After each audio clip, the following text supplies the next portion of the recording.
Morning बच्चों। तो आज आपको मैं बताऊंगा blood group, human blood group, मानव रक्त समूह, ह्यूमन ब्लड ग्रुप, मानव रक्त समूह।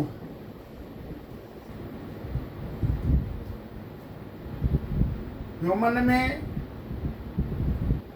रक्त तरल संयोजी ऊतक है। ह्यूमन में रक्त, खून, लिक्विड फ्लूइड टिश्यू है। खून जो है से तरल संयोजी ऊतक है, संयोजन का काम करता है, पूरे शरीर में ट्रांसपोर्ट करते रहता है ऑक्सीजन का, फूड मटेरियल का। तो जो ब्लड है हमारा, मानव ब्लड है, यह बना हुआ है चार मटेरियल से। कौन कौन? तो प्लाज्मा, और किससे बना है? तो RBC red blood cells, WBC white blood cells, और प्लेटलेट्स। प्लाज्मा, आरबीसी, डब्ल्यूबीसी और प्लेटलेट्स। प्लाज्मा सेल नहीं है, यह इसमें 90% वाटर है, पानी है, और पोषक तत्व फूड मटेरियल है। आरबीसी रेड ब्लड सेल्स है, इसमें हीमोग्लोबिन के कारण यह लाल दिखता है, और यही आरबीसी हमारे शरीर के कोशिकाओं में ऑक्सीजन को ले जाता है और फिर पूरे शरीर से कार्बन डाइऑक्साइड को पकड़ करके फेफड़ा तक लाता है। डब्ल्यूबीसी ऐसी कोशिका है, व्हाइट ब्लड सेल्स ऐसी कोशिका है जो हमारे शरीर में अनवांटेड माइक्रोब्स या बाहरी पैथोजेंस जो घुस जाते हैं उनको वह मार डालते हैं। यानी कि यह हमारे शरीर के सिपाही हैं और हमारे शरीर से उन बैक्टीरिया और वायरस जो बाहर से घुस आते हैं उनको मार डालते हैं।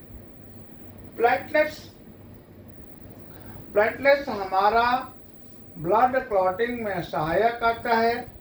जब ब्लड कहीं शरीर की टूट फूट स्थिति आती है, कट की स्थिति उत्पन्न होती है, तो ऐसे में लगातार ब्लड का फ्लो ना हो, ब्लड रुक जाए, ब्लड गाढ़ा हो जाता है एयर के संपर्क में आने से और जम जाता है। इसके बाद ब्लड का बहना बंद हो जाता है, तो उसके लिए प्लेटलेट्स जिम्मेवार है।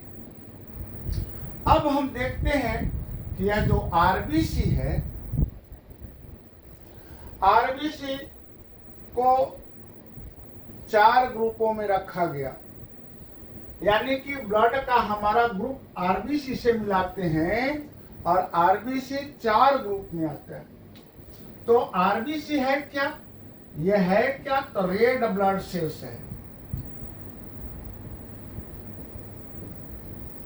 रेड ब्लड सेल है, और रेड ब्लड सेल कैसा है? ऐसा है ना, राउंड शेप में है, रेड ब्लड सेल्स है। अब रेड ब्लड सेल पर एक खास प्रकार का एंटीजन पाया जाता है। एंटीजन क्या है? तो वंशानुगत गुण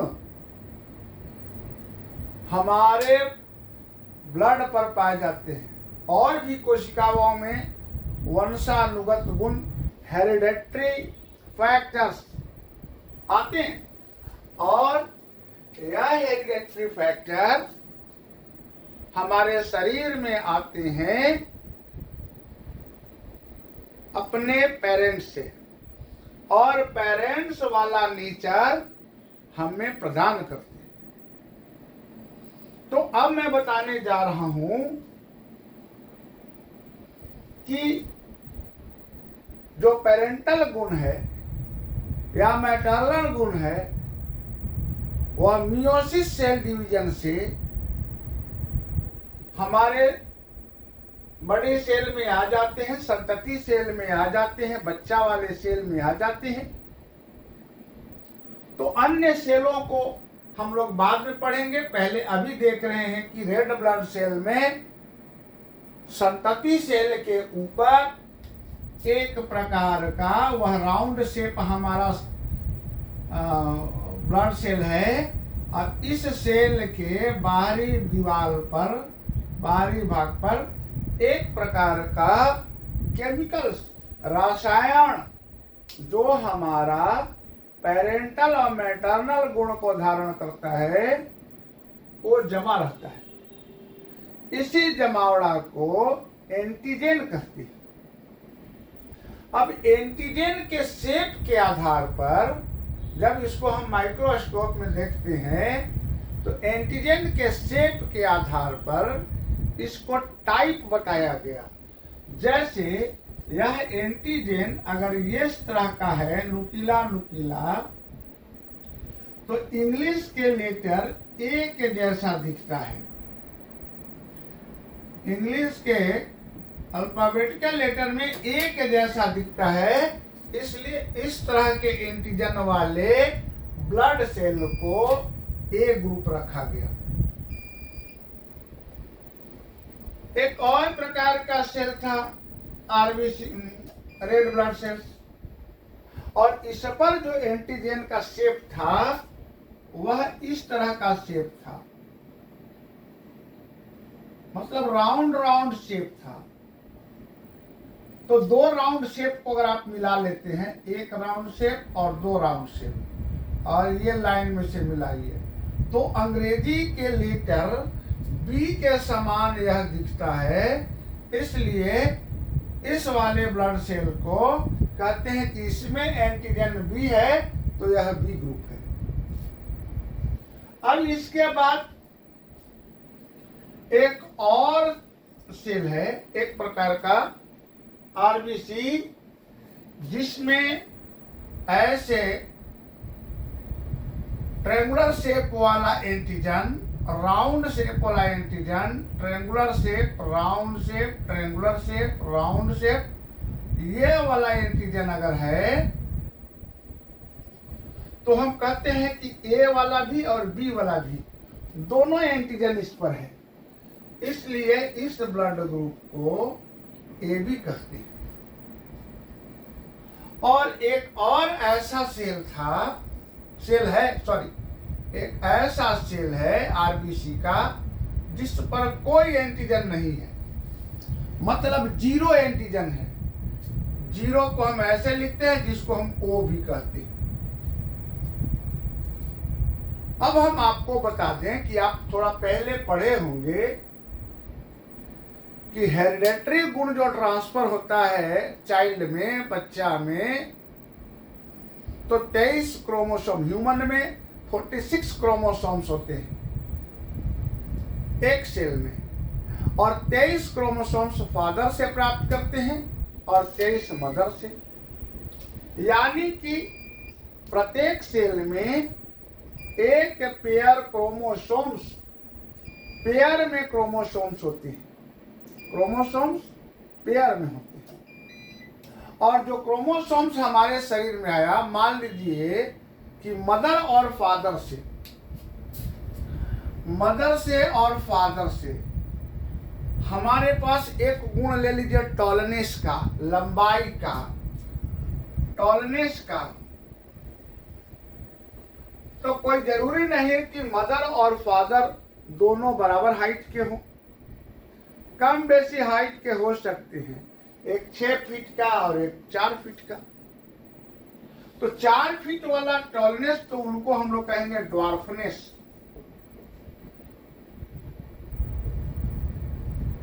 ड्वार्फनेस, इसमें बौनापन का गुण है, इसमें टॉलनेस का गुण है।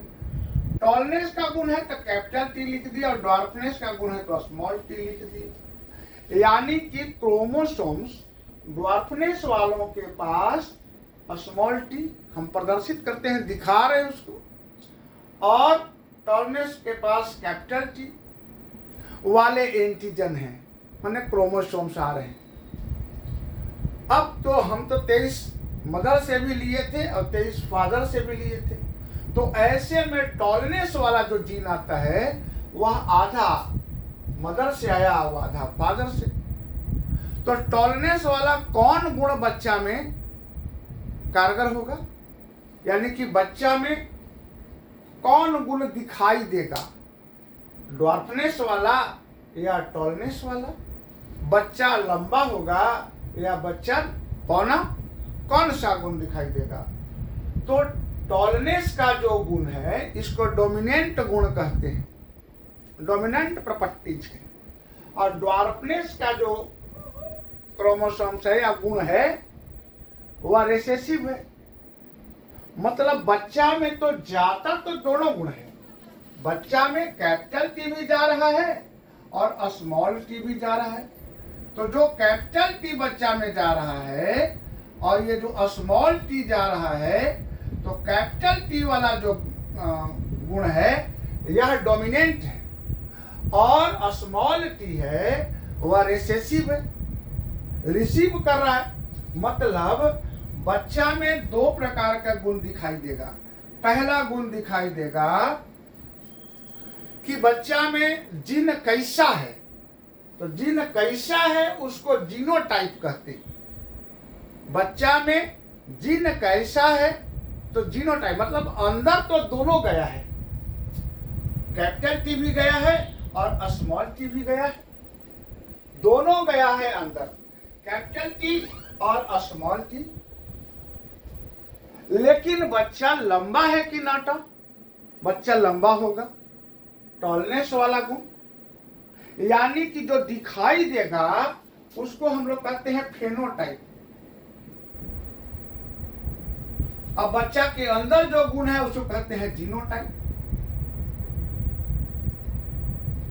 यानी कि बच्चा के अंदर दो क्रोमोसोम्स था, मतलब जीन दो ठो था, टॉलनेस वाला और ड्वार्फनेस वाला, दोनों जीन है। लेकिन बच्चा में ड्वार्फनेस वाला गुण दब गया और टॉलनेस वाला दिखाई दिया, यानी कि अपीयरेंस का गुण टॉलनेस बना, जिसको हम लोग फेनोटाइप कहते हैं। यानी कि टॉलनेस का गुण उसमें विकास हो गया। तो दो प्रॉपर्टी, दो जीन, एक जीन फादर से और एक जीन मदर से प्राप्त करते हैं। तो उसमें एक डोमिनेंट होता है, एक रिसेसिव होता है। रिसेसिव गुण सिर्फ जीनोटाइप रहेगा, मतलब शरीर में दिखाई देगा, शरीर में रहेगा, लेकिन वह अपीयर नहीं होगा, अपना गुण प्रवर्ध नहीं करेगा, अपना गुण दिखाई नहीं देगा, शरीर में वह कोई परिवर्तन नहीं लाएगा।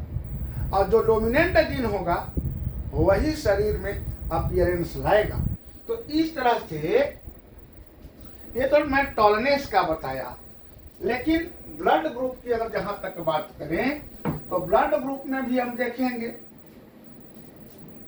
कि ए बी और ओ चार प्रकार के ब्लड ग्रुप हैं।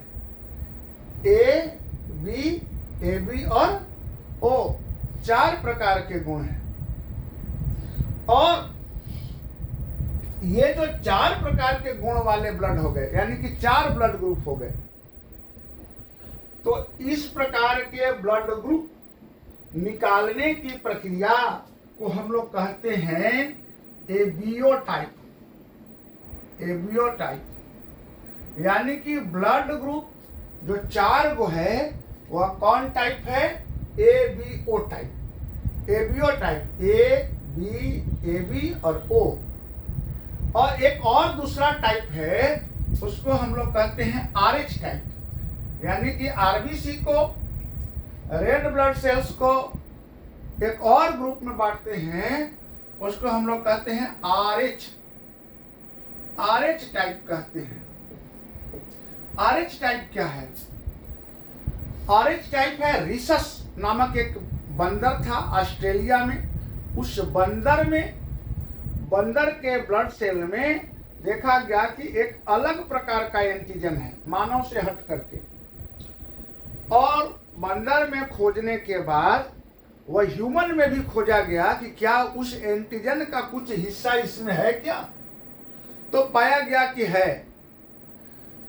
पाया गया है तो वो जो ब्लड ग्रुप था उसका एक अलग प्रकार का एंटीजन था, इस प्रकार के मान लीजिए एंटीजन था, वो अलग प्रकार के एंटीजन है। तो जिसमें इन चारों ग्रुप में RH वाला अगर है ऐसा एंटीजन मिला तो हम कहे कि मिला तो RH पॉजिटिव हो जाएगा। अब अगर नहीं मिला तो कहे कि RH नेगेटिव हो जाएगा। यानी कि रिसस मंकी टाइप वाला जो एंटीजन था, अगर हमारे ब्लड ग्रुप के चारों में से किसी ब्लड ग्रुप में अगर O वाला एंटीजन मिला तो हम कहेंगे कि A पॉजिटिव। A पॉजिटिव क्या है तो RH पॉजिटिव।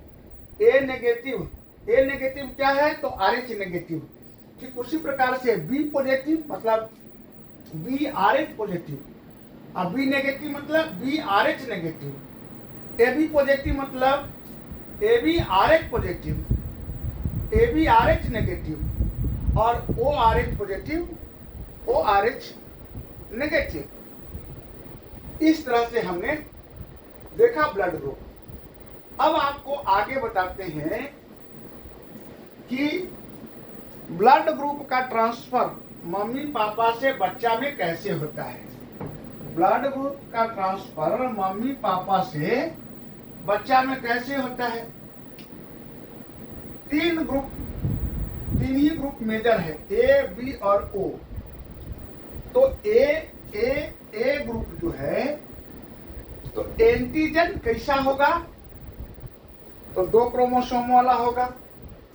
तो एंटीजन I से डिनोट करते हैं IA और IA, यानी कि प्योर ब्लड ग्रुप हो गया। A का pure blood group, IA B का IB होगा, और O का IO। A blood group dominant है, B ब्लड ग्रुप डोमिनेंट है, O रिसेसिव है, O रिसेसिव है। A डोमिनेंट है, B डोमिनेंट है, O रिसेसिव है। तो हमारे फादर और मदर, फादर का ब्लड ग्रुप A है और मदर का ब्लड ग्रुप O है। मान लीजिए मदर का ब्लड ग्रुप O है और फादर का ब्लड ग्रुप A है। तो A अगर ब्लड ग्रुप है तो हम जानने का प्रयास करेंगे कि इसका जीनोटाइप क्या होगा। तो जीनोटाइप IA और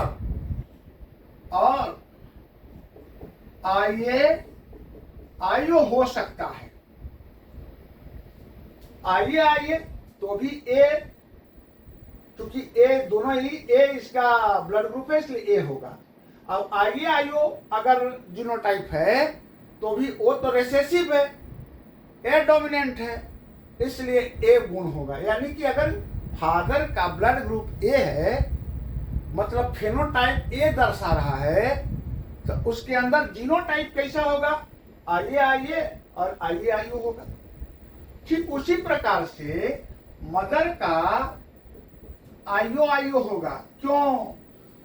क्योंकि O रिसेसिव है और दोनों रिसेसिव है, तीसरा तो है नहीं, इसलिए मदर का O ब्लड ग्रुप हुआ। अब दोनों का संतान, मान ली कि ये वाला फादर था और ये वाला मदर, तो क्या बनेगा? क्रॉस कराइए, IA और IO होगा, या फिर कराइए दूसरे का IA और IO होगा। दोनों ही परिस्थितियों में A क्या है? डोमिनेंट, A डोमिनेंट है तो दोनों ही परिस्थितियों में ब्लड ग्रुप क्या होगा? ए। अच्छा, ये स्थिति हटा दीजिए, ये नहीं है, ये वाला से अगर दोनों का कंबाइन करेंगे तो क्या बनेगा? तो आइए आयु, आइए आयु, और दूसरा का ओ से कराइए तो आयो आयु। अब इसमें देखिए, इसमें ए ब्लड ग्रुप होगा और इसमें ओ होगा, यानी कि अगर फादर का ब्लड ग्रुप ए है और मदर का ब्लड ग्रुप ओ, तो बच्चा में ए भी हो सकता है और ओ भी हो सकता है। तो इस तरह से आप देखें कि किस तरह से ब्लड ग्रुप बच्चा में ट्रांसफर होता है। ब्लड ग्रुप को हम लोग दान भी करते हैं, ब्लड ग्रुप को नहीं, ब्लड दान करते हैं। ब्लड दान करते हैं किसी व्यक्ति में, लेकिन ब्लड का मिलान किया जाता है, मैचिंग ब्लड ही दान किया जाता है। तो मैचिंग ब्लड जब दान करते हैं तो ए वाला एंटीजन, ए वाला जो एंटीजन है ए बी में जा सकता है, बी में नहीं जाएगा, इसमें तो खाली बी है, और ओ में भी नहीं जाएगा। किस में जाएगा? ए बी में। बी वाला जो ब्लड ग्रुप है वो ए बी में जा सकता है क्योंकि इसमें बी है, और ए बी में ओ रिसेसिव है, इसलिए ओ वाला भी इसमें जा सकता है। यानी कि ए बी ऐसा ब्लड ग्रुप है जो सर्वग्राही है, यूनिवर्सल रेसिप्टर। ए बी जिसका ब्लड ग्रुप है वो उसमें सभी तीनों अदर ग्रुप्स का ब्लड जा सकता है, यानी कि ए बी वाला तीनों से ब्लड ले सकता है। लेकिन ओ इसको दे सकता है, क्यों? क्योंकि ओ रिसेसिव जीन है, इसमें भी ओ है, बी में भी आईबी वायु होगा, इसलिए बी को भी ओ दे सकता है। और ए आयु होता है जीनोटाइप, तो ओ इसको भी दे सकता है। तो ओ एक ऐसा ब्लड ग्रुप है जो ए बी को भी देगा, बी को भी देगा और ए को भी देगा, इसलिए यो को यूनिवर्सल डोनर कहते हैं। यूनिवर्सल डोनर कहते हैं ओ को, और ए बी को कहते हैं यूनिवर्सल रेसिप्टर। तो इस तरह से आपने देखा ब्लड ग्रुप, और आप समझ भी गए होंगे ब्लड ग्रुप। ठीक है, धन्यवाद।